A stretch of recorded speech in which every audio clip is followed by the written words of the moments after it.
Hello नमस्कार दोस्तों, मैं अमोल कासार आपके साथ सीए फाउंडेशन चैप्टर नंबर 4 का क्विक सारांश रिवीजन लेके जुड़ रहा हूँ। लेकिन इस पर्टिकुलर चैप्टर का रिवीजन थोड़ा यूनिक होगा, जिसमें मैं आपके जो मॉड्यूल है unique unit 1, unit 2, unit 3 chapter 4 का वो भी कवर कराने की कोशिश करूँगा। तो हो सकता है लेक्चर थोड़ा बड़ा हो जाए, लेकिन आपके मैक्सिमम डाउट यहाँ पे सॉल्व हो जाएँगे, ऐसे मैं उम्मीद करता हूँ।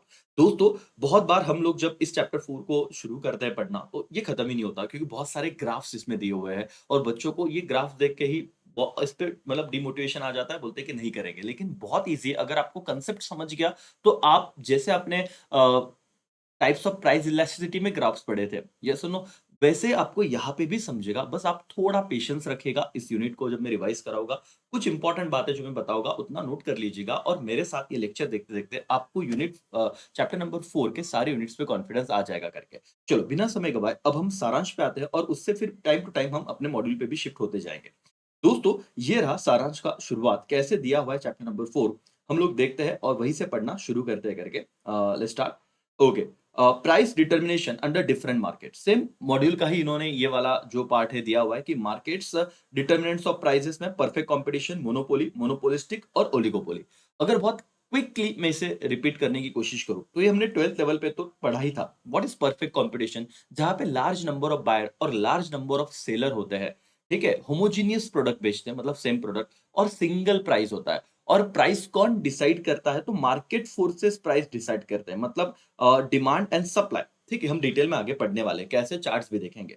मोनोपोली, मोनोपोली में क्या हम देखेंगे आगे जाके यूनिट 3 में बहुत डिटेल में इस पे price determination in all the market unit 3 में बहुत अच्छे से बताया हुआ है। बट अब मैं तुमको ओवरव्यू दे रहा हूँ। मोनोपोली हमें पता है जहां पे सिंगल सेलर होता है, वो मार्केट में खुद प्राइस डिसाइड करता है, he is a price maker करके।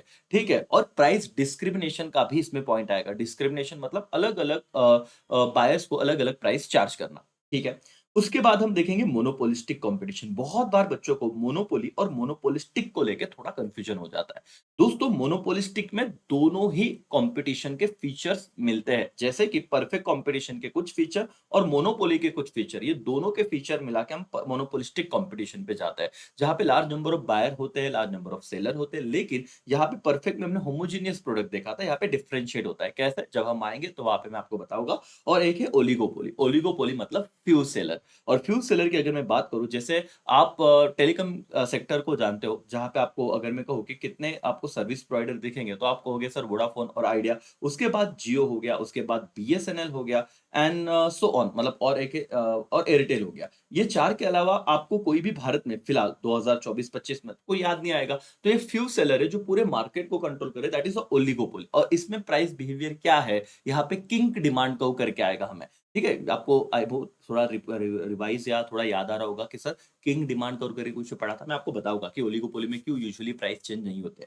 चलो, एनीवेज अब हम शुरुआत करेंगे। मार्केट मतलब हमारी यूनिट 1 में स्टार्टिंग का जो पॉइंट दिया हुआ है, एलिमेंट्स ऑफ मार्केट। ये यहाँ पे ना एक सवाल आ जाता है कि which of the following are not the element of market. तो आपको बस ये हेडर याद रखना है कि मार्केट के क्या क्या एलिमेंट्स है भाई। तो मार्केट में बायर्स रहेंगे, सेलर्स रहेंगे, ठीक है, तो इजीली हो जाता है, इसमें कोई दिक्कत नहीं है। प्रोडक्ट एंड सर्विस होगी, बट ऑब्वियस बायर क्या बेचेंगे? प्रोडक्ट, सॉरी, बायर क्या खरीदेंगे? प्रोडक्ट और सर्विस ही खरीदेंगे करके। सेलर्स क्या बेचेंगे? प्रोडक्ट और सर्विस ही बेचेंगे करके। तो ये दो पॉइंट तो ठीक है। ये वाला पॉइंट अच्छे से मार्क करो, बार्गेनिंग फॉर अ प्राइस। फिर knowledge about the market condition and one price for a product और service at a given time. जो मुझे ऐसा लगता है इन चार में कोई दिक्कत नहीं है। बार्गेनिंग फॉर प्राइस ये इंपॉर्टेंट पॉइंट है, मतलब यहाँ पे याद रखना कि बहुत बच्चों को लगता है कि एलिमेंट है कि नहीं, लेकिन इंपॉर्टेंट एलिमेंट है। ये 5 एलिमेंट्स है, ये याद रखो कि buyer, seller, product, service, bargaining for price, knowledge about the market condition. ठीक है, ये तो आपको लग जाएगा, एसेंशियल एलिमेंट है। और one price for a product और service at a given time. ठीक है, उसके बाद economics generally, in economics generally classification of market are made on the basis of. अब हमारे मॉड्यूल में इसका बहुत ज्यादा एक्सप्लेनेशन दिया हुआ है, लेकिन सारांश में इसे शॉर्ट में हेडर्स के तौर पे कंप्लीट किया गया है। जैसे ज्योग्राफिकल एरिया, ज्योग्राफिकल एरिया में कितने मार्केट्स आते हैं बताओ तो दोस्तों? जहां पे आता है local market, regional market, national market, international market, इन चार पार्ट को on the basis of geographical area classify किया गया है हमारे मॉड्यूल्स में। लोकल मतलब अगर कहूं मैं कि एक ही गांव में, मतलब कोई सेलर अपना प्रोडक्ट सेल कर रहा है, बायर खरीद रहा है करके। रीजनल अब हम कहते हैं कि भाई कि एक सिटी में थोड़ा बड़ा, कंपेयर टू लोकल थोड़ा एरिया इसका वाइड हो जाएगा। ठीक है, मतलब मैं कहूँ कि नासिक के नासिक मतलब मैं नासिक में रहता हूँ तो मेरे एक सेम सिटी में थोड़े ही बोलते हैं ना कि डिस्टेंस पे हम कुछ प्रोडक्ट बाय सेल कर रहे हैं, एक पर्टिकुलर रीजन की बात हो रही है। नेशनल आप नासिक से सपोज जम्मू कश्मीर में गुड्स बेच रहे हो, इंटरनेशनल आप इंडिया से आउटसाइड इंडिया गुड्स बेच रहे हो, तो ये मॉड्यूल में इतना ज्यादा आप लाइन टू लाइन पढ़ने की जरूरत नहीं, बहुत शॉर्ट में चीजें कवर हो सकती है। ओके, फिर आप देखोगे on the basis of time, very short period, long period और वेरी लॉन्ग पीरियड, ये चार टाइप्स है। अभी यहाँ पे डिटेल में जाने की आपको फिलहाल जरूरत नहीं है करके। On the basis of nature of transaction, cash और फ्यूचर, रेगुलेशन पे रेगुलेटेड मार्केट, अनरेगुलेटेड मार्केट, जैसे रेगुलेटेड मार्केट में स्टॉक एक्सचेंज वगैरह आता है जो सेबी द्वारा रेगुलेटेड है। ओके, फिर वॉल्यूम ऑफ ट्रांजेक्शन में होलसेल और रिटेलर आता है। Wholesaler business to business deal करता है, एक बिजनेसमैन दूसरे बिजनेसमैन को गुड्स बेचता है। रिटेलर बिजनेसमैन कंज्यूमर को गुड्स बेचता है, तो यहाँ पे बी टू सी आएगा। इन्होंने यहाँ पे दिया भी हुआ है, आगे मैं आपको बताऊंगा। ठीक है, और टाइप्स ऑफ कंपटीशन में परफेक्ट और इनपरफेक्ट, और इनपरफेक्ट में हमने देखा मोनोपोली, ओलिगोपोली, मोनोपोलिस्टिक, ये हम क्विकली से देख सकते हैं। तो देखो सारांश में सिर्फ हेडर्स दिए थे, और जब आप अपना मॉड्यूल देखोगे तो मॉड्यूल में कितने पेजेस थे।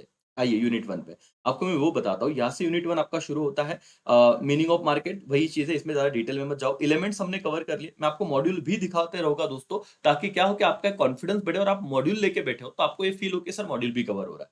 क्लासिफिकेशन ऑफ मार्केट चालू हुआ, जहां पे उन्होंने सिर्फ सारांश में ये हेडर्स लिए हुए हैं। जबकि डिटेल में अगर हम देखें तो on the basis of geographical area आप क्विकली यहाँ पे पढ़ सकते हो, local, regional, national, international, on the basis of time, very short period, long period, और क्या वेरी लॉन्ग पीरियड। अगर आपको ऐसे कुछ ऐसे इतना सिंपल सवाल नहीं पूछेंगे, बट अगर पूछ लिया कि बताओ ये कौन से बेसिस पे हम लोग क्लासिफाई करेंगे, very short period, long period, very long period, तो on the basis of time.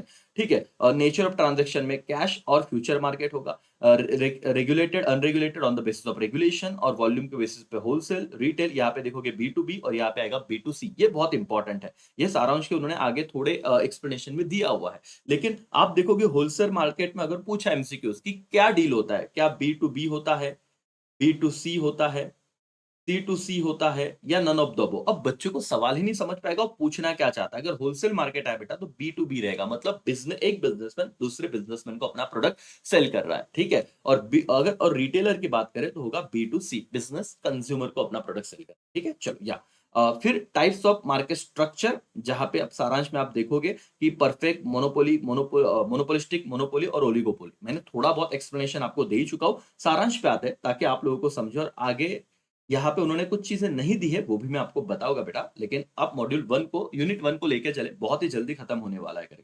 ठीक है, चलो आइए यहाँ पे, यस, ये रहा हमारा सारांश। ओके, यहाँ पे देखो स्पॉट और फ्यूचर कैश मार्केट की बात की है। स्पॉट ट्रांजैक्शन और spot market refers to those market where goods are exchange for money payable either immediately or within short span of time. For example, grain sold in the mandi at the current price and cash is paid immediately. This is part of sports market. वास्तव sport market, on the spot market मतलब क्या sir, देखो कुछ points जो मैंने यहाँ पे कहा था ना, नेचर ऑफ ट्रांजेक्शन में कैश और फ्यूचर होगा, तो यहाँ पे एक स्पोर्ट मार्केट का उन्होंने ट्रांजेक्शन दिया, मतलब एग्जांपल दिया, और क्या बोला कि जहां पे इमीडिएट पेमेंट होगा या शॉर्ट टाइम में पेमेंट हो जाएगा उसे स्पॉट मार्केट कहेंगे। ठीक है सर, कैश मार्केट कहेंगे। व्हाट इज फॉरवर्ड और future market? In the market, transaction involve contract with promise to pay and deliver goods at some future date. For example, purchase of foreign currency contract at future rate from the bank. मतलब आपको ऐसे promise हो रहा है कि आपको जो भी पेमेंट है वो आने वाले कुछ टाइम में, कुछ समय में दिया जाएगा, तो इसे हम क्या कहेंगे, फ्यूचर मार्केट करके। ठीक है, सारांश का ये पॉइंट डन हो गया, तो ऐसे मत रखना दिमाग में कि सर कुछ पॉइंट बाकी है। ये हमारे उन्होंने इसी पॉइंट टाइप्स ऑफ मार्केट का एक कुछ हिस्सा इंपॉर्टेंट दे दिया है, जैसे wholesale market. What is wholesale market? Wholesale market is the market where the commodities are bought and sold in bulk and large quantity. मतलब इतना सिंपल क्वेश्चन आएगा दोस्तों, तो आप मुझे बताओ आंसर लिख पाओगे कि नहीं, अगर आपको कहा कि जिस मार्केट में कमोडिटी बहुत बल्क में परचेस होता है और सेल होता है, उसे कौन सा मार्केट कहा जाएगा, होलसेल। लेकिन दूसरा सवाल क्या है, transaction generally takes place between traders, मतलब दो ट्रेडर्स, दो व्यापारियों के बीच में यहाँ पे व्यवहार होता है, इसीलिए यहाँ पे business to business, B to B कहा जाता है। और जब हम रिटेल मार्केट की बात करते हैं, when the commodity are sold in small quantities, it is called retail market. This is the market ultimate consumer and business to consumer, मतलब ये अल्टीमेट कंज्यूमर के लिए मार्केट रहेगा, और यूजुअली यहाँ पे किसे गुड्स बेचे जाते हैं, फाइनल कंज्यूमर जो होता है हमारा, उन्हें हमें डायरेक्ट गुड्स सेल करते हैं करके। That's all.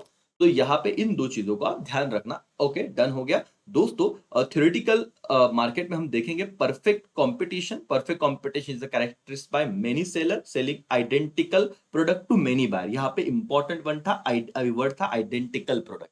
आइडेंटिकल का मतलब क्या होता है? सिमिलर प्रोडक्ट की बात चल रही है यहाँ पे, होमोजीनियस प्रोडक्ट जो हमने देखा था करके। ठीक है, अब मैं यहाँ पे आपको आता हूँ मोनोपोलिस्टिक पे। देखना, ये परफेक्ट कंपटीशन और मोनोपोलिस्टिक बोल रहा, मैंने मोनोपोली नहीं कहा। मोनोपोली तो हमें यहाँ पे रीड करना है, हम बात कर रहे हैं मोनोपोलिस्टिक कंपटीशन की। देखो, differ only in one respect, namely there are many seller offering differentiated product to many buyer, for example shampoo manufacturer। अब हो सकता है आपको सवाल इस तरीके का आ जाए कि a market where there are many number of seller and many number of buyer, but seller selling differentiate product। तो आप लार्ज नंबर ऑफ सेलर और लार्ज नंबर ऑफ बायर पे फोकस मत करना, आप इस वर्ड पे फोकस करना, क्या वो same products identical product sell कर रहे हैं या डिफरेंशिएट प्रोडक्ट सेल कर रहे हैं। अगर वो आइडेंटिकल प्रोडक्ट सेल कर रहे हैं तो कौन सा मार्केट होगा? परफेक्ट कंपटीशन वाला। अगर वो डिफरेंशिएट प्रोडक्ट सेल कर रहे हैं तो कौन सा मार्केट होगा बेटा? मोनोपोलिस्टिक कंपटीशन वाला। ये एमसीक्यूज बन जाएगा कि नहीं बन जाएगा? यस और नो? हाँ, और ये थोड़ा रिवीजन भी आपका हो गया। देखो दोस्तों, कॉन्फिडेंस आना जरूरी है और मैंने आपको पहले भी कहा कि इसे लॉ जैसा हमको सारा प्रोविजन वोविजन याद करके लिखते हैं, ऐसी बात है ही नहीं। यहाँ पे आपको कंसेप्ट हो गया, जो भी ये पॉइंट याद आ गया, खत्म, आपके मार्क्स बन जाएंगे। बट आपको कॉन्फिडेंस चाहिए था तो ये सारांश आपको देगा बहुत अच्छे से। चलो, monopoly is a situation where there is a single seller producing for many buyer. It is its product is necessarily extremely differentiated since there are no competing seller producing product which are close substitute। For example Indian railway कि हमने देखा था कि monopoly में कोई भी close substitute होता है नहीं, दूसरा कोई सेलर ही नहीं है, एक ही बंदा है जो पूरे मार्केट में प्रोडक्ट को बेच रहा है करके। ठीक है, oligopoly, few sellers selling competing product to many buyer, for example telecom industry. और टेलीकॉम इंडस्ट्री के मैंने एग्जांपल्स भी आपको दे दिए, जैसे कि मैंने आपको कहा जियो, एयरटेल, उसके बाद वीआई और बीएसएनएल का। ठीक है, अब टाइप्स ऑफ मार्केट में क्विकली उन्होंने बहुत अच्छे से एक चार्ट बना के दिया है, जो मॉड्यूल का ही चार्ट है हमारा। Number of seller perfect competition में बहुत ज्यादा होता है, मोनोपोलिस्टिक में भी लार्ज है, ओलिगोपोली में स्मॉल नंबर है, फ्यू सेलर, और मोनोपोली में तो एक ही सेलर होता है। प्रोडक्ट डिफरेंशिएशन की बात करें तो परफेक्ट कंपटीशन में आइडेंटिकल प्रोडक्ट होते हैं, तो यहाँ पे कोई प्रोडक्ट डिफरेंशिएशन की बात ही नहीं है।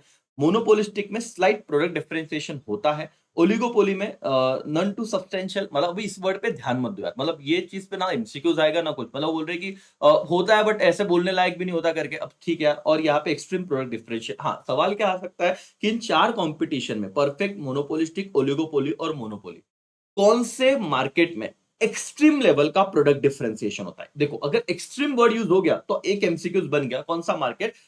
मोनोपोली करके। देखो, प्रोडक्ट डिफरेंशिएशन की बात हो रही है, क्या सवाल आएगा? इन चारों फॉर्म ऑफ मार्केट में से कहां पे एक्सट्रीम लेवल का प्रोडक्ट डिफरेंशिएशन है, तो आप क्या याद रखोगे? Monopoly. Price elasticity, infinite, large, small, small, ठीक है, यहाँ पे सवाल नहीं बन सकता। Degree of control over the market, perfect competition का कोई कंट्रोल नहीं होता। इसका मतलब कहां से राजा? प्राइस डिसीजन को लेकर, कि परफेक्ट कंपटीशन में प्राइस कौन डिसाइड करता है? डिमांड फोर्सेस, जैसे कि मतलब market forces, demand and supply.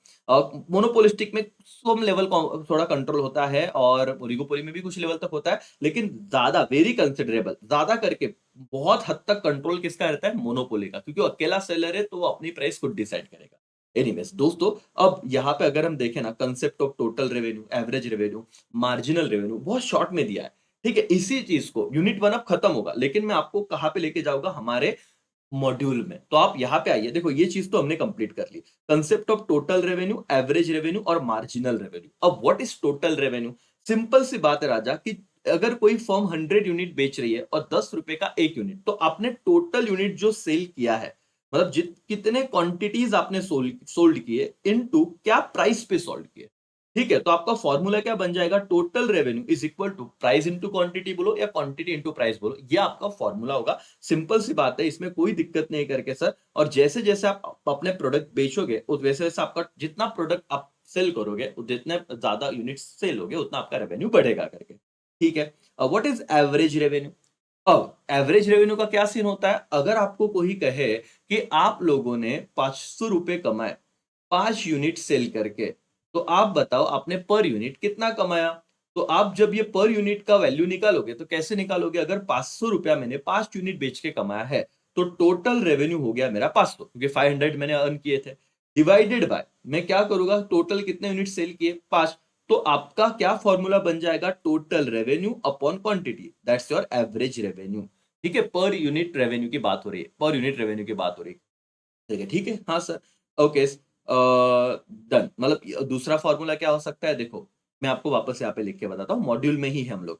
पहला तो है टोटल रेवेन्यू अपॉन क्या, क्वांटिटी, यस और नो, हाँ। दूसरा टोटल रेवेन्यू कैसे आता है बेटा, इसका फॉर्मूला बताओ, ये इन्होंने बस इसको फॉर्मूले में वाइज लिखा है, price into quantity upon quantity. तो उन्होंने कहा कि अगर आप एवरेज रेवेन्यू की बात करो तो आप ऐसे बोल सकते हो, average revenue is equal to price, why, because Q Q is over. देखो एवरेज रेवेन्यू का फॉर्मूला है price into quantity, price into quantity मतलब है क्या, टोटल रेवेन्यू, बराबर ना? यही तो फॉर्मूला हमने देखा था टोटल रेवेन्यू का, प्राइस इनटू क्वांटिटी। अगर मैं इसको इस तरीके से, मैथमेटिक्स की बात चल रही है, तो क्यू क्यू इज डन, तो A is equal to P, average revenue is equal to P. ठीक है, चलो मार्जिनल रेवेन्यू क्या है राजा, मार्जिनल रेवेन्यू में कोई दिक्कत नहीं बेटा, वही है जो हम टोटल मार्जिनल यूटिलिटी का जैसे फॉर्मूला यूज करते थे ना, उसी तरीका फॉर्मूला है, बाकी कुछ नहीं। देखो मार्जिनल यूटिलिटी में हम क्या लिखते थे, total utility is equal to total utility n minus total utility n minus one. तो ये यूटिलिटी चलता था वहां पे। यहाँ पे मार्जिनल रेवेन्यू में हम लोग क्या रखेंगे, marginal revenue is equal to total revenue at n unit minus total revenue n minus one. तो आप देखिए हर जगह माइनस का साइन है, हर जगह माइनस का साइन है। और आप कहीं पे भी जाओ, आप मार्जिनल रेवेन्यू में जाओ, आप मार्जिनल प्रोडक्ट में जाओ, आप मार्जिनल यूटिलिटी में जाओ, सम सेम फॉर्मूला होगा। सिर्फ मार्जिनल रेवेन्यू में यहाँ पे टोटल रेवेन्यू आ गया, मार्जिनल प्रोडक्ट में यहाँ पे टोटल प्रोडक्ट आ जाएगा, और मार्जिनल यूटिलिटी में यहाँ पे टोटल यूटिलिटी आ जाएगा। बाकी फॉर्मूला के साइन वगैरह सब सेम रहेंगे। लेकिन सर ये कहां से अच्छा समझता है, यहां से आप देखो राजा, टोटल रेवेन्यू, एवरेज रेवेन्यू और मार्जिनल रेवेन्यू, पहले यूनिट पे क्या सब सेम होगा क्या, answer is yes sir. At the beginning starting unit पे आपका टोटल रेवेन्यू भी 10 है, एवरेज रेवेन्यू भी 10 है और मार्जिनल रेवेन्यू भी 10 है, तो सबका स्टार्टिंग पॉइंट सेम है। जैसे आपने एडिशनल यूनिट सेल किया, मैं बोलता हूं आपका टोटल रेवेन्यू इंक्रीज हुआ, एवरेज रेवेन्यू डिक्रीज हुआ। देखो क्या हो गया भाई, 10 से 9 हो गया। अब मैं इस चीज को जो बोल रहा हूं वो ध्यान से सुनना, ताकि आपको चार्ट समझने में आसानी होगी। But obvious sir 18 divided by 2 हम फॉर्मूला लगा के चलेंगे, 18 डिवाइडेड बाय 2, एवरेज रेवेन्यू का फॉर्मूला क्या है, टोटल रेवेन्यू अपॉन क्वांटिटी, तो आ गया 9। मार्जिनल रेवेन्यू का फॉर्मूला क्या है बताओ तो। सर मार्जिनल रेवेन्यू का फॉर्मूला है total revenue at second unit मतलब 18 minus total revenue at previous unit minus 10। तो 10 माइनस 18 कितना हो गया बॉस, 8। आप जरा, जब कम हो रहा है ना, एवरेज रेवेन्यू 10 से 9 हुआ, मार्जिनल रेवेन्यू क्या हो गया 10 से 8, कौन ज्यादा स्पीड से कम हो रहा है बताओ बेटा, मार्जिनल रेवेन्यू ज्यादा स्पीड से कम हो रहा है। मतलब क्या, 10 से सीधा क्या हो गया 8, 2 का कमी है यहाँ पे और यहाँ पे 1 का कमी है, तो क्या ज्यादा गिर रहा होगा, एमआर। मैं बताता हूँ आगे आओ, रिलेशन भी हम देखेंगे। थर्ड यूनिट पे आपका टोटल रेवेन्यू हो गया 24। अब मुझे बताओ, अगर आपको पूछा गया एग्जाम में थर्ड यूनिट पे, ये आपको डाटा दिया टोटल रेवेन्यू 24, यूनिट थर्ड आपने सेल किए suppose, what will be your average revenue, कैसे निकालोगे भाई, 24 total revenue upon quantity, 24 upon 3 कितना हो जाएगा 8। अच्छा मार्जिनल रेवेन्यू कैसे निकालोगे, थर्ड यूनिट का टोटल रेवेन्यू है 24 माइनस सेकेंड यूनिट का टोटल रेवेन्यू कितना था 18, तो 24 माइनस 18 कितना हो जाएगा 6। अब देखो ये कहां से कहां पे आया, 9 से 8 पे आया, और ये 8 से कहां पे आ गया 6। इतना क्लियर है। मैं आपको आगे रिलेशन बताने वाला हूं, क्योंकि एक क्वेश्चन है, what is the relation between total revenue, average revenue and marginal revenue. और आपको पूछा जाएगा क्या मार्जिनल रेवेन्यू नेगेटिव हो सकता है क्या, क्या एवरेज रेवेन्यू नेगेटिव हो सकता है क्या, सारे आंसर आपको मिलेंगे बेटा। प्लीज इस चार्ट पे ध्यान दीजिए और आपका यूनिट 1 डन हो जाएगा अभी, ठीक है, यस सर। अब आप मुझे बताएं सेवेंथ यूनिट पे, मुझे बताओ आपका टोटल रेवेन्यू 28 है, क्या आपका एवरेज रेवेन्यू रहेगा, कैसे निकालोगे। ये 4 कैसे आया sir, total revenue 28 divided by आपका यूनिट था 7, तो ये आ गया 4। और what is your marginal revenue, तो 28 28 लेस प्रीवियस यूनिट का कितना है भाई टोटल रेवेन्यू 30, तो -2। ठीक है, तो आप यहां पे क्या ऑब्जर्व कर रहे हो, कंपेयर टू एवरेज रेवेन्यू, आपका मार्जिनल रेवेन्यू ज्यादा स्पीड से क्या हो रहा है, गिर रहा है। अगर एवरेज रेवेन्यू 1 से कम हो रहा है तो मार्जिनल रेवेन्यू 2 से कम हो रहा है, ठीक है, पहली बात।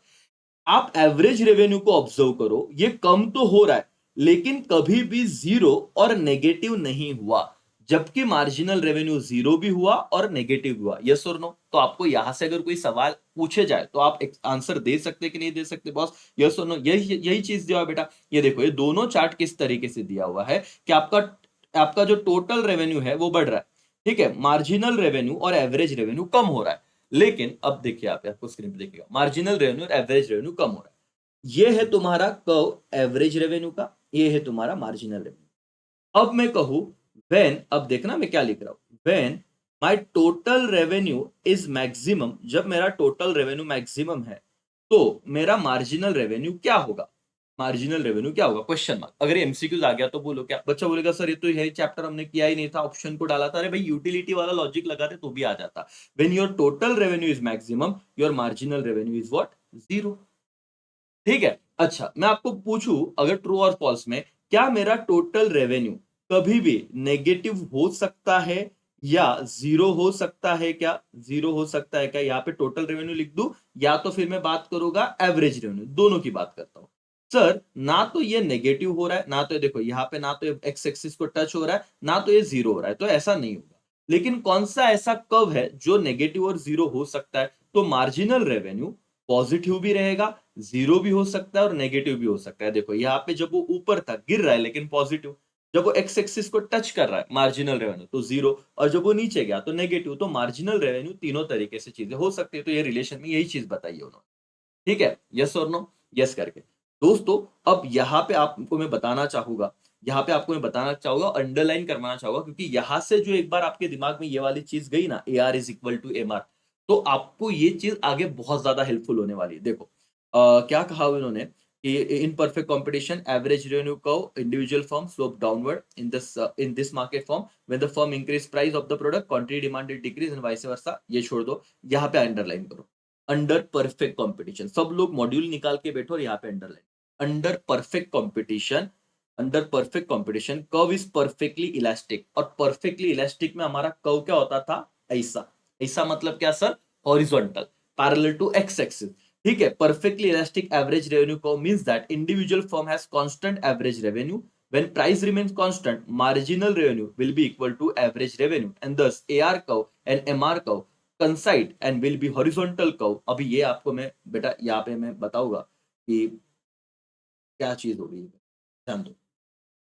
उन्होंने कहा आपका मतलब प्राइस सेम है, ये आपका प्राइस रहा, ठीक है, आपका प्राइस बदल नहीं रहा है। अगर प्राइस नहीं बदलेगा तो आप लोगों का हमेशा एवरेज रेवेन्यू का आंसर सेम ही आएगा। मतलब प्राइस अगर 10 रुपए है तो एवरेज रेवेन्यू भी आपका टोटल रेवेन्यू भी सेम ही रहेगा, एवरेज रेवेन्यू 10 रहेगा, मार्जिनल रेवेन्यू भी 10 आएगा। तो यूजुअली क्या होता है, average revenue marginal revenue decline हो रहे थे, लेकिन परफेक्ट कंपटीशन में, कौन से कंपटीशन की बात चल रही है बेटा, परफेक्ट कंपटीशन में, जहां पे क्या होता है सेम प्राइस होता है।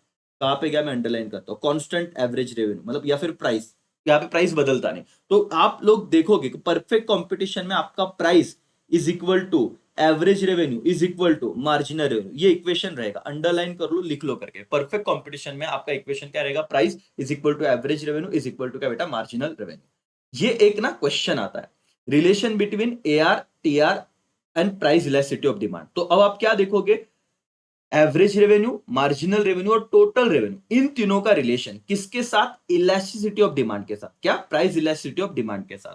कुछ नहीं सर, आपको बहुत डिटेल में एक्सप्लेनेशन तो नहीं पूछने वाले, हो सकते हैं पहले आपको फॉर्मूला पूछ ले, जहां पे आप बोलोगे marginal revenue is equal to average revenue into E minus one upon E, ये फॉर्मूला है बेटा, जहां आपको सारे फिगर दिए जाएंगे।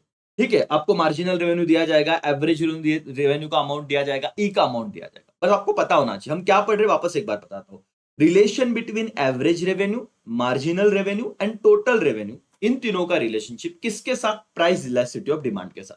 अच्छा, इसका फॉर्मूला क्या है, marginal revenue is equal to क्या, average revenue multiply by E minus one upon E. Okay, E का यहाँ पे क्या मतलब है, प्राइस इलास्टिसिटी ऑफ डिमांड की क्या है भाई, मतलब वन है, लेस देन वन है, वगैरह। एनीवेज, जब आप ये फॉर्मूला को सॉल्व करोगे और आपका अगर ई का आंसर इक्वल टू वन आया, अगर आपका ई का आंसर ग्रेटर देन वन आया और अगर आपका ई का आंसर लेस देन वन आया, तो आप इसे किस तरीके से समझोगे। देखो, marginal revenue will B positive, marginal revenue will be negative and marginal revenue will B zero. इस तरीके से आपको पहले नोट डाउन करना है। क्या sir, if E is equal to one, MR 0। If E is greater than 1, marginal revenue क्या रहेगा, पॉजिटिव। ये लिख लो बेटा, और या तो याद रख लो, अगर आपको कोई ऐसे सवाल आ गए ना एमसीक्यूज में, तो रिलेशन आया T R A R M R का, which price elasticity of demand, और ई का उन्होंने बोला इक्वल टू वन है तो क्या रहेगा, M R zero, greater than one है तो क्या बोलोगे, पॉजिटिव, और ई उन्होंने कहा कि लेस देन 1 है, तो आपका एमआर क्या रहेगा बेटा? MR will be negative, marginal revenue will be negative. इन चीजों को याद रखो, इस इक्वेशन को याद रखो, इस इक्वेशन को याद रखो करके, ठीक है। इसमें कोई दिक्कत नहीं, जो हमने पढ़ा था ये तुम्हारा I think so total revenue curve है, ठीक है। ये टोटल रेवेन्यू कर्व है और यहाँ पे उन्होंने ये अपना जो अपने प्राइस इलास्टिसिटी पढ़ा था वो वाला और इस पे याद आ रहा है आपको पॉइंट इलास्टिसिटी जैसा, कि एग्जैक्ट सेंटर में तुम्हारा आंसर 1 रहेगा, ऊपर ग्रेटर देन 1 रहेगा, एग्जैक्ट इस पे इंफिनिटी, एग्जैक्ट इस पे 0 और इधर लेस देन 1 रहेगा, ठीक है। इसको छोड़ दो, ज्यादा कोई दिक्कत नहीं है। राजा यूनिट 1 खत्म हो गया। बिहेवियरल प्रिंसिपल, दो ही पॉइंट आपको याद रखने, यहाँ पे भी आता हूँ क्विक रिवीजन में। देखो क्विक रिवीजन सारांश में इतनी बातें नहीं दी थी, हमने आके यहाँ पे मॉड्यूल का, क्योंकि चैप्टर 4 में कॉन्फिडेंस लाना जरूरी है, इसलिए हमने वो चीज वहां पे कवर की। अब आइए सारांश में हम देखेंगे कि इसका ये जो प्रिंसिपल है, बिहेवियरल प्रिंसिपल, इतना भी पढ़ लिया तो भी चलेगा। Firm should not produce at all if total variable cost are not met. ये याद रखो, हाँ? मैं किसकी बात कर रहा हूँ? Total variable cost. उम्मीद है आपने प्रीवियस क्विक रिवीजन देखा रहेगा चैप्टर 3, जहां पे total fix cost, total variable cost, ये सारी चीजें बताई हुई है, मार्जिनल कॉस्ट वगैरह। यहाँ पे हम लोग रेवेन्यू की बात कर, कहाँ पे? चैप्टर नंबर 4 में। और पहला प्रिंसिपल क्या बोल रहा है? Firm should not produce at all, firm ने प्रोडक्शन करना ही नहीं चाहिए। कब? अगर total variable cost are not met. दोस्तों क्या सवाल आ सकता है एमसीक्यूज, देखो। Firm should not produce at all if dash dash cost are not made. Option fix cost, total fix cost, option B total variable cost, option C total cost, option D none of the above. अब बच्चा यहां पे हो जाता है confuse. कोई confusion की बात नहीं, वो टोटल कॉस्ट की बात नहीं कर रहे, वो टोटल फिक्स कॉस्ट की बात नहीं कर रहे, वो किसकी बात कर रहे? Total variable cost. उसने कहा कि फर्म ने कुछ भी प्रोडक्शन करना ही नहीं। कब नहीं करना? अगर फर्म का टोटल वेरिएबल कॉस्ट ही अचीव नहीं हो रहा है, वो कमा नहीं पा रहे। और प्रिंसिपल 2 क्या बोलता है? The firm will making maximum profit by expanding output to the level when MR, marginal revenue, equal to marginal cost. ये भी आईएमपी करो। यहाँ पे आपको बहुत बार ये सवाल आता है कि फर्म का मैक्सिमम प्रॉफिट कब होगा? जब फर्म का marginal revenue is equal to marginal cost. इतना ये इक्वेशन जहां पे मिला आपको, ये इक्वेशन जहां पे मिला, देखो आप बिल्कुल भी गलती मत करना। आपको कंफ्यूजन क्या देंगे वो? M R is greater than M C, M R is less than M C, और बोला कि मैक्सिमम प्रॉफिट का होगा, तो बच्चा इनडायरेक्टली इधर जाने की कोशिश करता, लेकिन ऐसा करो मत बेटा। Firm will making maximum profit by expanding output level well the marginal revenue is equal to, not greater than, is equal to what? Marginal cost. या एमपी करो। Marginal revenue is equal to what राजा? Marginal revenue is equal to what? Marginal cost. ठीक है sir? Okay okay okay okay, चलो। अब ये वाला unit, यहाँ पे यूनिट 1 ना डन हो जाता है। ये दो ही प्रिंसिपल यहाँ पे दिए हैं, बाकी कुछ नहीं। समरी शुरू होता है, फिर यूनिट 2 की हम बात करते हैं। यूनिट 2 भी आप लोगों को अभी मैं करवा के देता हूँ, बहुत अच्छे से करवा के देता हूँ। यूनिट 2 में अगर आप देखोगे, यूनिट 2 में आप देखोगे, यहाँ पे गौर कीजिएगा। यहाँ पे आपके सामने भी आएगा, यूनिट 2 डन हो जाएगा इस लेक्चर में। यूनिट 2 भी हम कर लेते हैं और आराम से हो जाएगा, और आपको ये कॉन्फिडेंस आ जाएगा कि एटलीस्ट यूनिट 1 यूनिट 2 तो करेंगे। यूनिट 3 भी बहुत ईजी है, लेकिन यूनिट 1 और 2, दो यूनिट अगर हो रहे 3 में से, तो एक साइकोलॉजिकल है ना, एक कॉन्फिडेंस आता है, एक पॉजिटिवनेस आता है कि सर हाँ चलो, दो यूनिट तो चैप्टर 4 ऐसा नहीं कि अब हम छोड़ रहे हैं, अब हमको आ रहा है, अच्छे से आ रहा है, और इस पे पूरा हम लोग जान लगा के मेहनत अभी करेंगे और अच्छा स्कोर करने की कोशिश करेंगे। ओके, यूनिट 2 में क्या बोला गया है? आप देखो, डिटर्मिनेशन ऑफ प्राइस। मॉड्यूल से ही बताता हूं, फिर सारांश पे भी जाएंगे हम लोग। एक तरफ डिमांड दिया, एक तरफ सप्लाई दिया। आप लोगों ने क्या पढ़ा है कि मार्केट जब, और यहाँ पे मैं आपको ना कुछ कुछ चीजें लिख के भी दूंगा, तो आप ये चार्ट देखिए और बहुत हद तक मेरी चीजों को, मेरी बातों को समझने की कोशिश कीजिए, पूरा फोकस रखिए। मार्केट कौन सा प्राइस डिसाइड करती है? जहां जिस प्राइस पे मेरा डिमांड इज इक्वल टू क्या रहे? सप्लाई, उसे मैं इक्विलिब्रियम प्राइस बोलता हूं। ये तो आपको पता है बेटा, ये इक्विलिब्रियम क्वांटिटी हो गया, इक्विलिब्रियम प्राइस हो गया। जहां पे मेरा demand is equal to supply होगा, वहां पे मेरा प्राइस मार्केट में डिसाइड हो जाएगा। अब क्या होगा? अब यहाँ पे मैं आपको बताता हूँ। ये वाला देखो पॉइंट उन्होंने दिया, इक्विलिब्रियम पॉइंट करके दिया, ठीक है। यहाँ पे और एक चीज उन्होंने कहा होगा, सरप्लस एंड शॉर्टेज। सरप्लस कब होगा राजा? कि आपने क्या किया, प्राइस, आपका इक्विलिब्रियम प्राइस एक्स था, या सपोज 10 रुपया था। आप अगर उस प्राइस को 20 रुपया करोगे, प्राइस अगर बढ़ा दोगे, तो मुझे बताओ जब प्राइस बढ़ेगा, कॉमन सेंस से बताओ, बाकी कुछ नहीं, तो डिमांड क्या हो जाएगा? कम। डिमांड कम हो जाएगा सर, और सप्लाई तो बट ऑब्वियस प्राइस बढ़ेगा, तो जो प्रोड्यूसर है वो सप्लाई क्या करेंगे, ज्यादा कर देंगे। तो इस सीन में क्या हो रहा है कि जब आपका इक्विलिब्रियम से आपने प्राइस बढ़ा दिया, ज्यादा किया, तो क्या होगा बताओ, तो डिमांड कम सप्लाई ज्यादा, तो यहां पे क्या हो जाएगा, सरप्लस। सरप्लस। अगर आपने इससे प्राइस कम कर दिया, सपोज 2 रुपया, तो डिमांड तो बढ़ जाएगा लेकिन सप्लाई क्या हो जाएगा, कम। तो इस केस में क्या आ जाएगा, शॉर्टेज। तो ऐसे ही ये चार्ट बनाया हुआ है सरप्लस और शॉर्टेज का करके। इक्विलिब्रियम प्राइस के अगर आप ऊपर चले गए, इक्विलिब्रियम प्राइस के आप ऊपर चले गए तो सरप्लस होगा, देखो सरप्लस। ये 10 रुपए अगर आप 15 पे कर दिए तो डिमांड कम सप्लाई ज्यादा, तो सरप्लस हो जाएगा। अगर 5 रुपया कर दिया तो डिमांड बढ़ जाएगा, सप्लाई कम हो जाएगा, तो शॉर्टेज हो जाएगा। देखो ध्यान से देखो, प्राइस ऊपर गया तो सरप्लस, नीचे आया तो शॉर्टेज, इतना ध्यान में रखो, खत्म। और कोई चार्ट का टेंशन नहीं लेना है बॉस।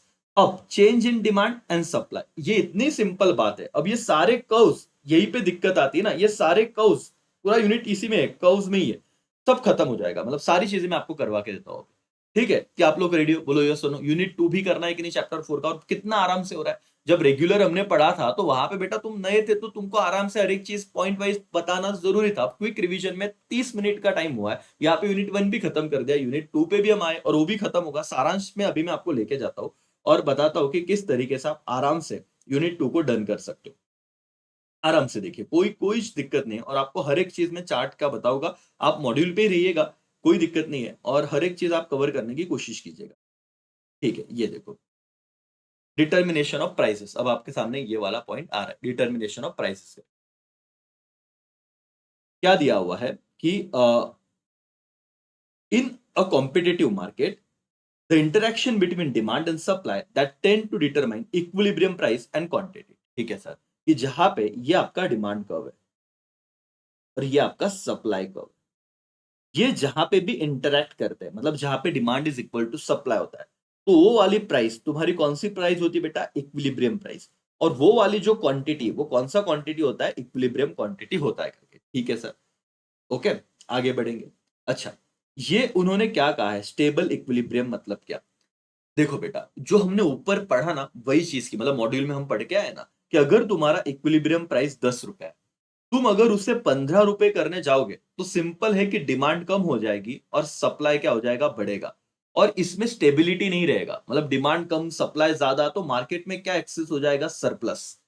अगर तुम्हारा इक्विलिब्रियम प्राइस 10 है और तुमने प्राइस कम कर दिया 5, तो डिमांड बढ़ जाएगा और सप्लाई कम हो जाएगा, तो इससे तुम्हारा क्या हो जाएगा, शॉर्टेज। इस चीज को एलिमिनेट करने के लिए हम लोग ये कोशिश करते हैं कि हम स्टेबल इक्विलिब्रियम, हमारे इक्विलिब्रियम प्राइस को हम स्टोर करके रखें, इसको बैलेंस करके रखे करके, तो ना शॉर्टेज का इशू रहेगा, ना सरप्लस का प्रॉब्लम रहेगा करके। ये देखो वही चीज है। ये 10 वाला एग्जांपल है, ऊपर याद आ रहा है, अभी मॉड्यूल के इसलिए थोड़ा सिंपल हो जाएगा। ये 15, और ये देखो ये 5 किया तो ये क्या हो गया, शॉर्टेज।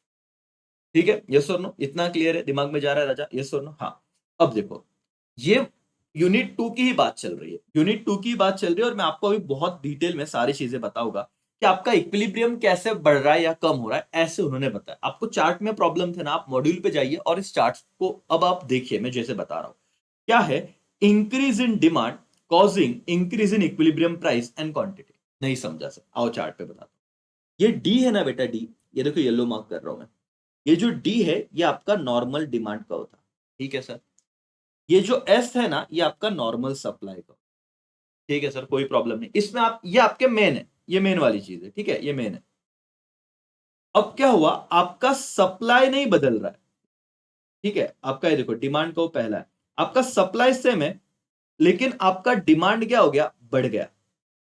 अब मुझे बताओ, मैं आपको कुछ पॉइंट लिख के बताता हूं। एक फॉर एग्जांपल अज्यूम करना, पहले डिमांड था 10 क्वांटिटी और सप्लाई भी था 10 क्वांटिटी। ये देखो यहाँ पे इक्विलिब्रियम हो गया, ये दिख रहा है, मैं राउंड कर रहा हूं। अब सप्लाई उतना ही है, आप लोग क्या कर रहे हो, डिमांड बढ़ा रहे हो।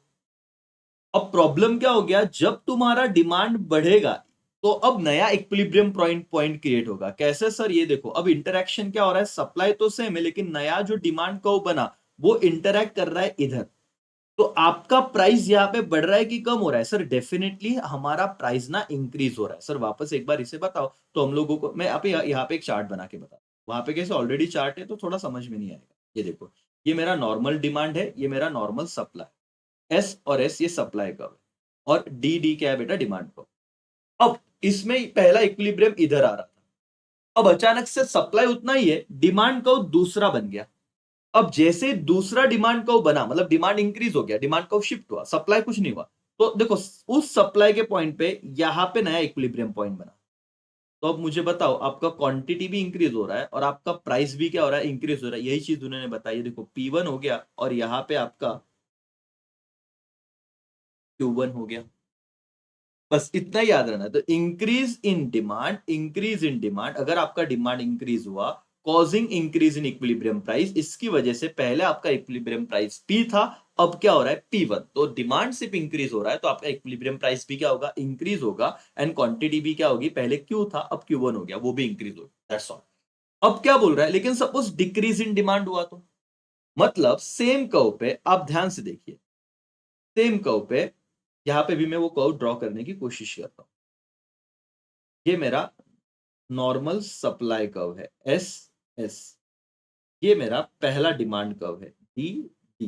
तो पहले डिमांड कर्व पे ये दो जहां पे इंटरसेक्ट हो रहे हैं, ये मेरा कौन सा प्राइस था बॉस, इक्विलिब्रियम प्राइस। ये पी था, ये क्यू था। अब अगर मेरा जो ये ग्रीन में है उसको बदल नहीं रहा हूं, सप्लाई सेम है लेकिन मेरा डिमांड क्या हो गया बॉस, चेंज हो गया। ये दूसरा डिमांड कर्व बना। अब इसको मैं क्या कहूंगा, डिक्रीज इन डिमांड। अब क्यों डिक्रीज इन डिमांड बोल रहा हूं, ताकि जब डिक्रीज होगा तो मेरा शिफ्ट होगा डिमांड को। नॉर्मल प्राइस की वजह से तो कुछ शिफ्ट नहीं होता, अदर देन प्राइस कुछ तो रहेंगे विषय। तो उसकी वजह से मेरा डिमांड कर्व क्या हो गया बॉस, शिफ्ट हो गया। मतलब डिक्रीज हुआ तो नीचे आ गया, इस तरफ आ गया। ये देखो यहाँ पे एरो दिया हुआ है, डिक्रीज हुआ तो मेरा नया इक्विलिब्रियम पॉइंट बन गया, देखो सप्लाई पे यहाँ पे। और नया इक्विलिब्रियम प्राइस बना तो मेरा जो इक्विलिब्रियम प्राइस ये बढ़ा है कि कम हुआ है, पहले इधर था अब इधर आया, तो मैं क्या बोलूंगा, result in decrease in price. Price भी कम हो गया और पहले क्वांटिटी ज्यादा था, अब क्वांटिटी भी क्या हो गया, चेंज हो गया। तो क्या बोला, decrease in demand result in decrease in price and quantity demanded. तो चार्ट भी आपके उम्मीद है कि क्लियर हो रहे रहेंगे। आप मॉड्यूल में देखिए जहां पे सप्लाई कांस्टेंट है और डिमांड बदल रहा है। अच्छा, फिर आपको क्या बताया है दूसरे इसमें, पता है अब डिमांड कांस्टेंट रहेगा, आप मॉड्यूल देखते रहो, डिमांड कांस्टेंट रहेगा, सप्लाई बदलने की वजह से क्या इंपैक्ट होगा वो चीज बताई। अब इसकी वजह से नंबर ऑफ चार्ट्स बढ़ गए, और नंबर ऑफ चार्ट्स बढ़ गए तो बच्चों को लगा कि आता तक है आम्हाला समझणार नहीं, बट ऐसा कुछ नहीं बेटा, सिंपल है। आप जरा इसे आराम से देखने की कोशिश कीजिए। क्या हो रहा है, आपका नॉर्मल डिमांड कर्व ये है और नॉर्मल सप्लाई कर्व यहां पे है करके। मैं ये चार्ट है इसलिए मैं अभी ये चार्ट समझा रहा हूं, बाकी इसको बिना चार्ट के भी अपन आराम से कर सकते थे, ये इसका लॉजिक बता सकते थे। देखो, अगर आपका डिमांड कांस्टेंट है और आपका सप्लाई इंक्रीज हो रहा है, जैसे सप्लाई इंक्रीज हो गया, तो मुझे बताओ उसका इक्विलिब्रियम प्राइस पे क्या इंपैक्ट आएगा, ऐसे उन्होंने पूछा है। तो चलो हम लोग देखते हैं, ये हमारा है ग्राफ। पहले हम नॉर्मल सप्लाई को निकालते हैं, ठीक है, ये एस एस हो गया। हम नॉर्मल डिमांड कर्व निकालते हैं, डी डी हो गया। तो हमारा नॉर्मल जो इक्विलिब्रियम पॉइंट था वो कहां पे था, नॉर्मल इक्विलिब्रियम पॉइंट यहां पे आ रहा था। तो ये हो गया पी, ये हो गया क्वांटिटी। अब मेरा डिमांड नहीं बदला, सप्लाई जब इंक्रीज होगा तो आपका सप्लाई कर्व इधर आएगा नया, ठीक है। तो जैसे आपका सप्लाई इंक्रीज हुआ तो डिमांड कर्व को उसने इधर इंटरसेक्ट किया, डिमांड नहीं बदला, डिमांड कर्व तो वही है, सप्लाई सिर्फ दूसरा हुआ। तो अब वो इधर इंटरसेक्ट हुआ तो अब नया इक्विलिब्रियम पॉइंट किधर आएगा, इधर। तो मुझे बताओ कि जब तुम्हारा इंक्रीज होगा सप्लाई, डिमांड सेम है, सप्लाई इंक्रीज होगा तो नया इक्विलिब्रियम पॉइंट बना। अच्छा, नया इक्विलिब्रियम पॉइंट बना तो आप देखो, आप गौर करना बेटा, यहां पे आप बोलोगे सर प्राइस तो कम हुआ लेकिन पहले क्वांटिटी इधर था, अब क्वांटिटी किधर है, इधर है। तो क्वांटिटी कम हुआ कि बढ़ा, क्वांटिटी बढ़ा हुआ है। तो अब देखो क्या कहा उन्होंने, अब इस पॉइंट को समझिएगा, समझिएगा क्या कहा है कि increase in supply resulting in decrease in equilibrium price. No doubt sir, price तो डिक्रीज हुआ but increase in quantity supply, लेकिन क्वांटिटी सप्लाई क्या हो गया, इंक्रीज हुआ, बट ऑब्वियस सप्लाई तो बढ़ा ही है। तो आपको अगर इस तरीके का एमसीक्यूज आता है कि आपका डिमांड कर्व कांस्टेंट है और आपका सप्लाई बढ़ रहा है, डिमांड कांस्टेंट सप्लाई बढ़ रहा है, तो option A, result in increasing equilibrium price, result in decreasing equilibrium price. तो आपको तो पता है कि जब सप्लाई इंक्रीज होगा तो आप बोलोगे कि क्या, डिक्रीज इन इक्विलिब्रियम प्राइस, ये तो पहला चीज रहेगा। लेकिन इंस्टीट्यूट बहुत शाना है, वो क्या बोलेगा, डिक्रीज इन इक्विलिब्रियम प्राइस तो ओके डन, लेकिन कॉमा देगा, बोलेगा कि क्वांटिटी डिक्रीज होगा कि इंक्रीज होगा। आपने बोलना है सप्लाई इंक्रीज हो रहा है तो बट ऑब्वियस क्वांटिटी सप्लाइड क्या होगा, इंक्रीज होगा, इंक्रीज इन क्वांटिटी सप्लाइड। वापस एक बार समझा रहा हूँ, ध्यान से राजा। अगर आपका डिमांड कांस्टेंट है, सप्लाई अगर चेंज हुआ, इंक्रीज हुआ, तो इसकी वजह से क्या इंपैक्ट आएगा? आपका इक्विलिब्रियम प्राइस डिक्रीज होगा और क्वांटिटी सप्लाई इंक्रीज होगा। That's all. ये समझा क्या? एवरीबॉडी बोलो यस और नो। चार्ट क्लियर हो रहा है? यूनिट 2 लेके बैठे बॉस, यूनिट 2 खत्म। कोई दिक्कत नहीं है, टाइम जा रहा है, लेकिन आपको मैं बोल रहा हूँ कि यहाँ पे इस तरीके से अगर आप ध्यान दोगे तो खत्म, मतलब इसके बाद कोई टेंशन लेने की जरूरत नहीं है आपको। ठीक है, फिर डिक्रीज इन सप्लाई। अब डिक्रीज इन सप्लाई सर कौन से इस पे? जहां पे डिमांड मेरा बदल रहा नहीं है, डिमांड मेरा बदल रहा नहीं है। यहाँ पे मैं पहले नॉर्मल डिमांड कर्व निकाल लेता हूँ, डी और डी। यहाँ पे मैं सप्लाई कर्व निकाल लेता हूँ, एस और एस, और यहाँ पे एक पॉइंट बना। यहाँ पे एक पॉइंट बना तो इधर मेरा P1 आ गया और इधर Q आ गया। अब जब डिक्रीज होगा सप्लाई तो आपका सप्लाई कर्व इस तरफ दूसरा बनेगा। ठीक है, ये S2 हो गया। अब इक्विलिब्रियम इधर बना, तो बट ऑब्वियस तुम्हारा प्राइस इधर आएगा नया वाला। तो जब सप्लाई डिक्रीज होगा तो क्या बोलोगे? प्राइस इंक्रीज की डिक्रीज? Price increase. और पहला क्वांटिटी इधर था, अब इधर आया, और क्वांटिटी क्या हो जाएगा बोलो तो बेटा? पहला क्वांटिटी इधर था, अब डिक्रीज होके इधर आ गया। तो जब आप बोलोगे डिक्रीज इन सप्लाई, तो आपका प्राइस हो जाएगा increase, increase in equilibrium price, increase in equilibrium price. ये देखो प्राइस बढ़ गया, प्राइस बढ़ गया। और डिक्रीज इन व्हाट बेटा? Quantity. Decrease in, fall in quantity या decrease in quantity, that's all. तो ये तुमने 4 कर्व्स देखे जो मॉड्यूल में ऐसे बहुत दिक्कत हो जाती थी, है ना? और कितना सिंपल आपको ना, मैं आपको बता रहा हूं कि आराम से इन कर्व्स को देखिए, मतलब आप लोगों को कोई ऐसे टेंशन आने की बात नहीं है। पहले जो 2 कर्व थे, उन्होंने क्या कहा कि आपका डिमांड चेंज हो रहा है। आपका क्या चेंज हो रहा है बेटा? डिमांड। आपका डिमांड क्या हो रहा है? चेंज। ध्यान से देखिएगा, आपका डिमांड हो रहा है चेंज। और डिमांड अगर चेंज हो रहा है और सप्लाई क्या रहेगा? सेम। Supply same. ठीक है, ओके। तो पहला कर्व मैं यहां पे ड्रॉ करने की कोशिश करता हूं और आप मुझे आंसर दीजिए। ये मेरा नॉर्मल डिमांड कर्व है, ये normal supply curve, S S T. ठीक है, और यहाँ पे इक्विलिब्रियम पॉइंट कहाँ पे बनेगा बॉस? जहां पे ये इंटरसेक्ट कर। ठीक है, ये पी हो गया, ये क्यू हो गया। अब मैं आपको बोल रहा हूं मेरा सप्लाई नहीं चेंज हो रहा है, मेरा डिमांड बदल गया। यहाँ पे सप्लाई उतना ही है और डिमांड इंक्रीज हो गया। डिमांड क्या हो गया? इंक्रीज हो गया। तो ये D2 हो गया। इसका क्या इंपैक्ट आएगा आप मुझे जरा बताना। इक्विलिब्रियम प्राइस पे और क्वांटिटी पे क्या इंपैक्ट आएगा? मतलब कैसे बताना है कि अगर डिमांड इंक्रीज हुआ तो इक्विलिब्रियम प्राइस बढ़ रहा है कि कम हो रहा है, और क्वांटिटी बढ़ रही है कि कम हो रही है? आप बताओगे सर। देखो अब मेरा इधर इंटरसेक्शन पॉइंट आया, तो ये वाला पॉइंट,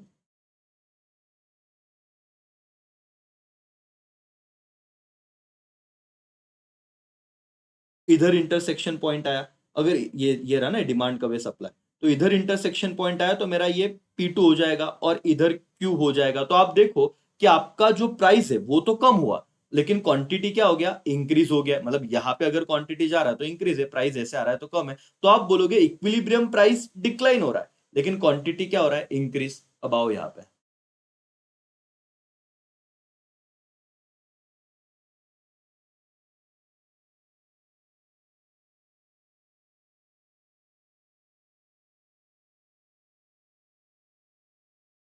क्या सप्लाई गया?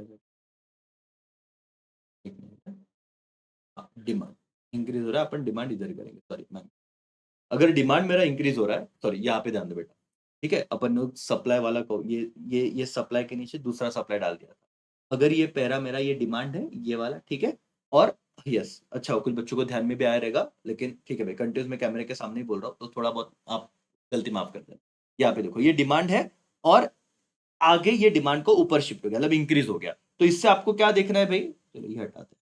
इससे आपको क्या देखना है कि पहला इक्विलिब्रियम पॉइंट मेरा ये था। चलो इसको पूरा ही हटा दो। हाँ सर, वापस से ड्रॉ करो। ठीक है, चलो करते, एक मिनट है। ये मेरा कर्व बना लेता हूँ मैं पहले, अभी फोकस रह के ना गलतियां ना हो, कोशिश करता हूँ। ये मेरा डिमांड कर्व है और ये मेरा सप्लाई। और हम किसकी बात कर रहे हैं? डिमांड बदलने की। ठीक है, तो डिमांड बढ़ रहा है, तो डिमांड बढ़ रहा है, तो डिमांड का नया कर्व बनेगा, D1 D2। ओके। अब पहला इक्विलिब्रियम क्या था? यहाँ पे था, मतलब ये प्राइस है, ये क्वांटिटी है, नॉर्मल। जब मेरा डिमांड बदला, सप्लाई सेम था, डिमांड बदला, तो मेरा दूसरा इक्विलिब्रियम पॉइंट इधर आया। P1 और क्वांटिटी Q1। तो आप क्या कहोगे, जब तुम्हारा डिमांड इंक्रीज हो रहा है, जब तुम्हारा डिमांड इंक्रीज हो रहा है, तो तुम्हारा इक्विलिब्रियम प्राइस भी क्या हुआ, इक्विलिब्रियम प्राइस भी इंक्रीज हुआ और क्वांटिटी भी क्या हुआ, इंक्रीज हुआ। क्लियर है बॉस, ये समझ गया। हाँ, अब यहां पे आते हैं। अब इस पर्टिकुलर लेक्चर में बेटा अगर 2 यूनिट किए तो भी चलेगा, लेकिन हम मैं आपको बार बार यहाँ पे दूसरी बार भी रिवाइज करा के दूंगा ताकि चार्ट के प्रॉब्लम ही हट जाए। फिर अ, वापस से हम शांति से पूरा फोकस रखें। ये मेरा है डाउनवर्ड डिमांड कर्व, ये मेरा है अपवर्ड सप्लाई कर्व। ठीक है, अब मेरे को सिर्फ डिमांड कर्व को चेंज कर और क्या करना है, ये इंक्रीज था, ये तुम्हारा इंक्रीज इन क्या था, डिमांड। लिख लिख के करता हूँ ताकि गलतियां ना हो। और यहाँ पे मैं लिख रहा हूँ डिक्रीज, डिक्रीज इन डिमांड। और डिमांड डिक्रीज होगा तो कौन सा कर्व, ये वाला कर्व नीचे आ जाए, ये वाला कर्व ऐसे नीचे आ जाए। ये नॉर्मल डिमांड था, ये डिक्रीज इन डिमांड वाला हो गया T2। अब मुझे बताओ, नॉर्मल के केस में, ये वाले केस में तुम्हारा प्राइस ये था, प्राइस P था, डिमांड Q था। ठीक है, नॉर्मल केस में जब तुम्हारा डिमांड चेंज हुआ सेम सप्लाई पे, तो तुम्हारा नया इक्विलिब्रियम बना यहाँ पे, जहां पे तुम्हारा प्राइस P1 हुआ और क्वांटिटी Q1। तो आप देखो कि आपका प्राइस भी कम हो रहा है और क्वांटिटी भी कम हो रहा है। ठीक है, तो जब आपका डिमांड डिक्रीज होगा, सप्लाई सेम, तो इक्विलिब्रियम प्राइस भी क्या हो जाएगा, कम, और क्वांटिटी भी क्या हो जाएगी, कम। ये इसके एंड रिजल्ट है, ये आपको एमसीक्यूज में आ सकता है। ठीक है, जब डिमांड बदल रहा है और सप्लाई का सेम है। अब हम क्या करेंगे, दूसरा पॉइंट यहां पे निकालें।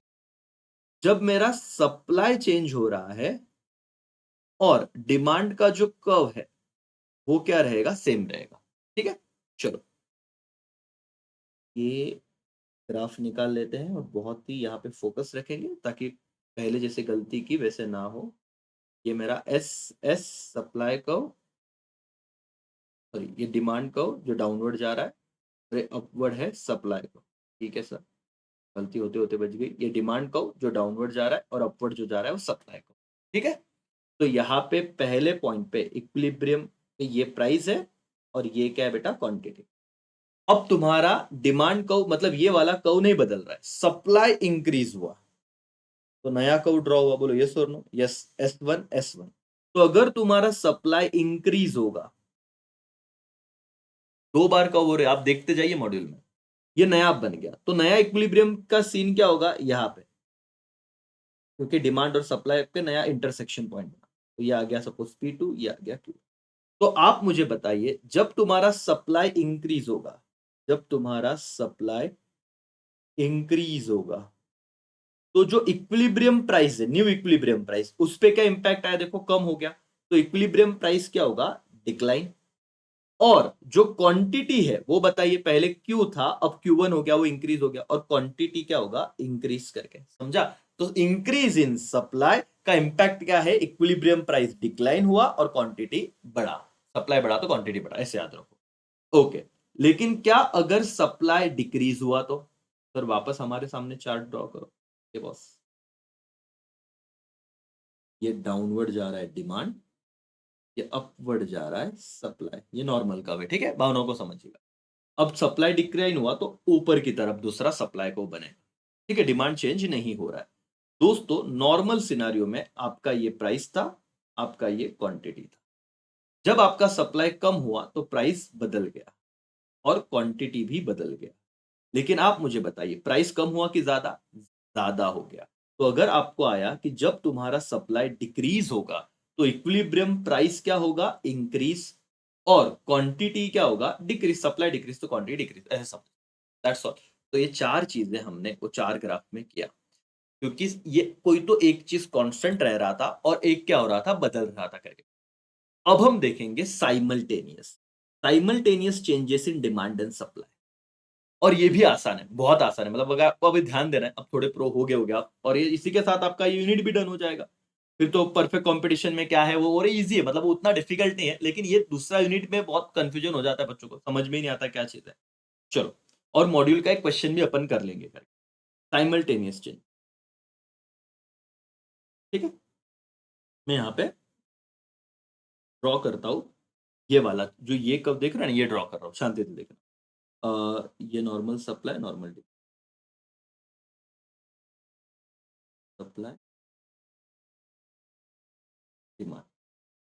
तो यहाँ पे भी मैं ड्रॉ करना चाहूँगा। ये नॉर्मल सप्लाई है, नॉर्मल डिमांड है। तो मेरा इक्विलिब्रियम पॉइंट क्या था बेटा? ये P मेरा इक्विलिब्रियम प्राइस है और Q मेरा इक्विलिब्रियम क्वांटिटी है। कैसे सर? इस तरीके से। अभी क्या हुआ? ध्यान से देखना। मेरा सप्लाई भी चेंज हुआ। देखो सप्लाई नीचे की तरफ शिफ्ट हुआ, मतलब सप्लाई भी बढ़ा है। तो ये S1 हो गया, S1 हो गया, तो सप्लाई भी बदला और मेरा डिमांड भी ऊपर की तरफ बढ़ा।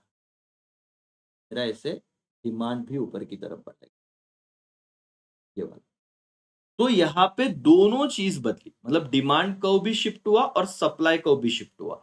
लेकिन आप अगर देखोगे तो यहाँ पे आपका प्राइस सेम रहा, बस क्वांटिटी का फर्क आया। ऐसा क्यों? क्योंकि आपका डिमांड और सप्लाई सेम प्रपोर्शन में शिफ्ट हुआ और सेम डायरेक्शन में शिफ्ट हुआ।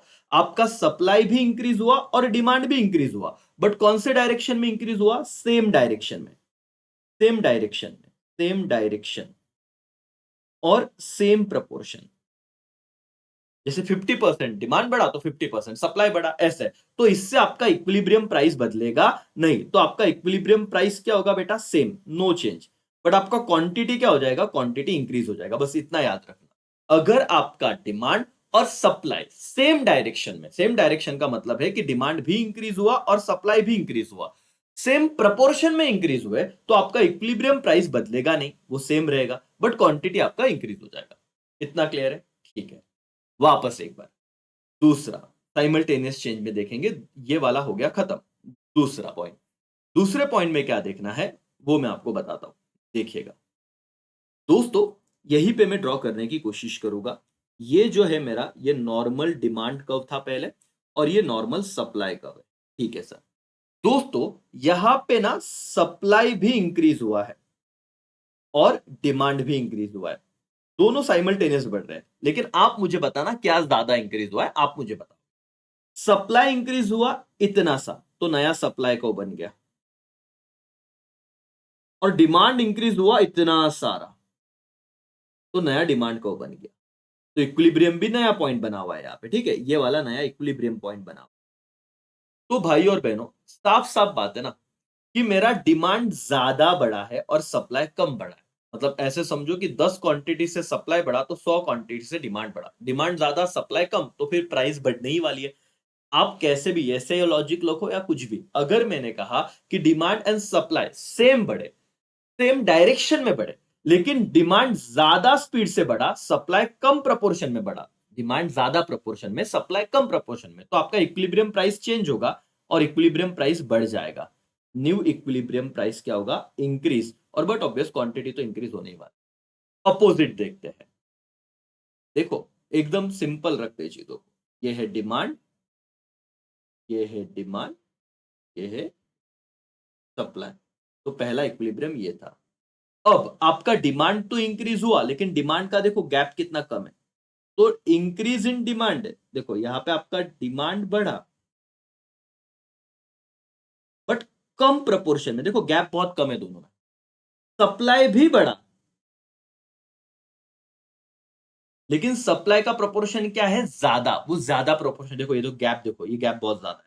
तो साइमल्टेनियसली डिमांड और सप्लाई दोनों बढ़ रहे हैं। अगर सप्लाई ज्यादा बढ़ रहा है और डिमांड कम, तो आपका प्राइस क्या होगा अल्टीमेटली? देखो नया इक्विलिब्रियम पॉइंट यहां पे आया, तो आपका जो प्राइस है वो कम होगा और क्वांटिटी तो बढ़ रहा है, इसमें कोई दिक्कत नहीं बॉस। तो आप बोलोगे उस केस में तुम्हारा इक्विलिब्रियम प्राइस है वो कम हो जाएगा। और दोस्तों आप ऐसे ही फोकस करना, अगर सप्लाई ज्यादा बढ़ा है तो डिमांड कम है, सप्लाई ज्यादा तो प्राइस कम, तो आप बोलना इक्विलिब्रियम प्राइस कम।